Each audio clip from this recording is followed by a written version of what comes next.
Hello मेरे दोस्तों, कैसे हैं आप लोग। मेरी उम्मीद और मेरा विश्वास आपके साथ है सब कुछ अच्छा और बेहतर होगा। आज मैं आपको बताने वाला हूं कि अगर आप विदेश में जा रहे हो, मैं इंडियन करेंसी के हिसाब से बता दूंगा और अपना सिंगापुर के एक्सपीरियंस के हिसाब से बताऊँ कि एक महीने में आपको कितना खर्च होने वाला है। क्योंकि जब हम विदेश में जाते हैं ऐसा तो नहीं है कि सैलरी मिलेगी हम पूरा पैसा बचा लेंगे, लेकिन आप क्या क्या चीज़ बचा सकते हैं और कितना आप खर्च करेंगे। अब मैं एक जनरल आइडिया भी आपको दूंगा। और हाँ, अगर आप सिंगापुर जाना चाहते हो, मलेशिया जाना चाहते हो, यूरोपियन कंट्रीज़ में जॉब लेना चाहते हो, पोलैंड, माल्टा, क्रोएशिया, बुल्गारिया, रोमानिया, सर्बिया, मेरे चैनल पर हमेशा आपको जॉब वैकेंसीज़ के साथ जॉब एजेंसीज़ की डिटेल मिलती रहती है। अगर आप ECR पासपोर्ट हैं या ECNR पासपोर्ट है तो भी आपको यहाँ पर डिटेल मिलती रहती है, क्योंकि यहाँ पर बहुत सारी जॉब्स अवेलेबल हैं। जैसे कि अगर मैं देखा जाए तो आपको construction job, warehouse job, hotels में, एग्रीकल्चर जॉब्स की वैकेंसीज निकलती रहती हैं। तो अगर आपके पास ITI डिप्लोमा है, डिग्री है, पढ़े लिखे नहीं हो तो भी आपको यहाँ पर अपॉर्चुनिटीज़ मिलती रहेंगी। और हाँ, अगर आपको फ्री वैकेंसी देखनी है तो मिडिल ईस्ट की जॉब्स के लिए मोस्टली फ्री रिक्वायरमेंट आती है, ओमान, कतार, दुबई के लिए यहाँ पर उसकी भी अपडेट रहती है।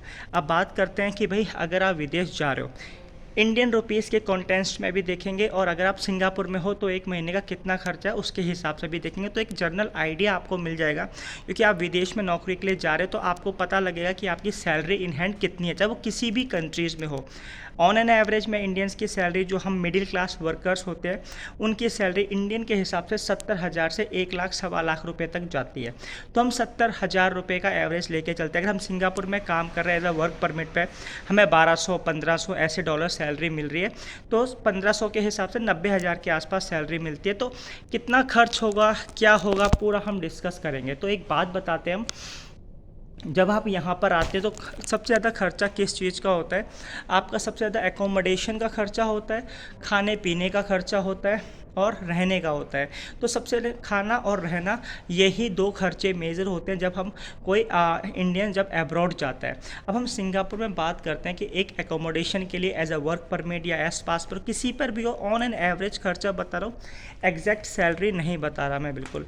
अब बात करते हैं जो एग्जैक्ट, अब देखो ऐसा होता है एकोमोडेशन, अगर हम इंडिया में भी एकोमोडेशन की बात करी जाए, वीडियो थोड़ा लंबा होगा सुन लेना।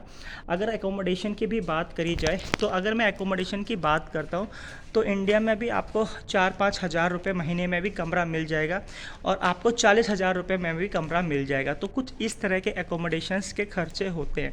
अब बात करते हैं कि अगर सिंगापुर में आप रूम शेयरिंग पर करते हो तो आपको 700 से 800 डॉलर्स का रूम मिलेगा। 800 डॉलर्स को 400 डॉलर्स का आपका खर्चा होगा। अगर आपकी सैलरी 2 से 2,500 है तो आप अफोर्ड कर सकते हो। अगर आपकी सैलरी 1,000-1,200 डॉलर्स है तो वो 400 डॉलर्स वाला भी बहुत महंगा। तो उसमें एक ऑप्शन आपके पास है डोमेट्रीज़ का। तो कंपनी के पास जब आप वर्क परमिट पर काम करते हो तो आपको, जैसे आपकी 1200 या 1300 सैलरी बन रही है तो आपको डोमेट्री का ऑप्शन है, जहाँ पर एक बड़ा सा हॉल होता है, उसमें 8 से 10 बंदे शेयरिंग में होते हैं। तो ये भी एक अच्छा ऑप्शन है यार रहने ही तो, क्योंकि दिन में तो आप काम करोगे, रात में सोने के लिए जाओगे, किचन की फैसिलिटीज़ होती है तो आप खाना बना सकते हो, सेंट्रल किचन की तरह होता है। तो उसका जो खर्चा आता है वो 150 डॉलर्स का आता है। तो अगर वर्क परमिट पर आपकी सैलरी कम है तो डोमेट्रीज़ का अच्छा खासा ऑप्शन होता है। दूसरा, अगर आपके पास 2,500-3,000 डॉलर्स की सैलरी है तो आप 400 शेयरिंग में कर सकते हो, 800 का होता है। और आपकी सैलरी ज़्यादा है तो इंडिविजुअल 700-800 डॉलर्स का पर खर्चा होता है। तो कहने का मतलब, अगर आप जितनी आपकी इनकम होगी उसके हिसाब से खर्चे होते हैं। लेकिन ऐसा नहीं है कि आप डॉक्टर और आप डोमेट्री में जाके रह लो, ऐसा नहीं है। तो एक अपना खुद का भी वो होता है। तो अगर मेरे हिसाब से अगर आप 2,500-3,000 डॉलर्स कमा रहे हो तो आप 400 डॉलर्स का भी कमरा ले सकते हो, ठीक है। अब बात करते हैं रहने और रहने का, तो क्या बात करते हैं खाने की। अब मैं खाने की बात करता हूँ। अगर आप घर में कुकिंग करते हैं, ठीक है, मॉर्निंग का ब्रेकफास्ट हो गया, और ब्रेकफास्ट में आप क्या 2 अंडे की ऑमलेट खा लेंगे, ब्रेड खा लेंगे, चाय पी लेंगे, जूस भी पी लेंगे, फिर आप 2 टाइम का खाना, अगर वर्क परमिट पर हो तो आप एक आफ्टरनून का खाना पैकेट करके ले जाओगे। तो महीने का मैं हिसाब लगा के मैंने देखा है, आपको जो महीने का पड़ेगा 150 डॉलर्स के आसपास आपका पूरा हो जाएगा। उसमें चाय पानी, आपका खाना पीना सब कुछ हो जाएगा। अभी जो मेजर खर्चे बताता हूँ कि कैसे आपको 150 डॉलर्स में पूरा हो जाएगा। चावल जो है वो 5 किलो 12 डॉलर्स के आते हैं। तेल वगैरह एक है वो, तो मैंने ग्रॉसरी का आइटम 50 से $60 का आएगा। आपका जो चावल, आटा, चीनी, चावल जो भी आप खरीदे हो, $50 सफिशिएंट है।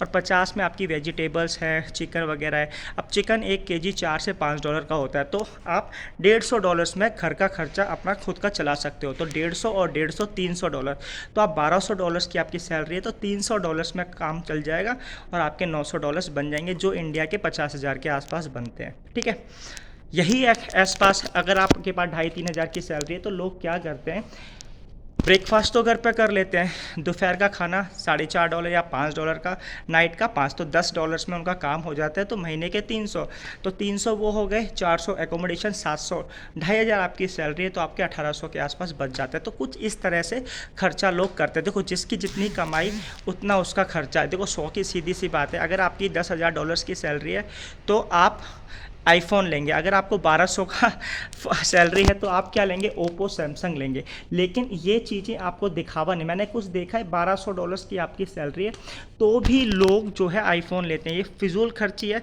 हमारा मकसद है पैसा बचाना। और देखो, आज मैं बताता हूँ, पैसा बचता है उन्हीं लोगों के पे जो दिखावा नहीं करते।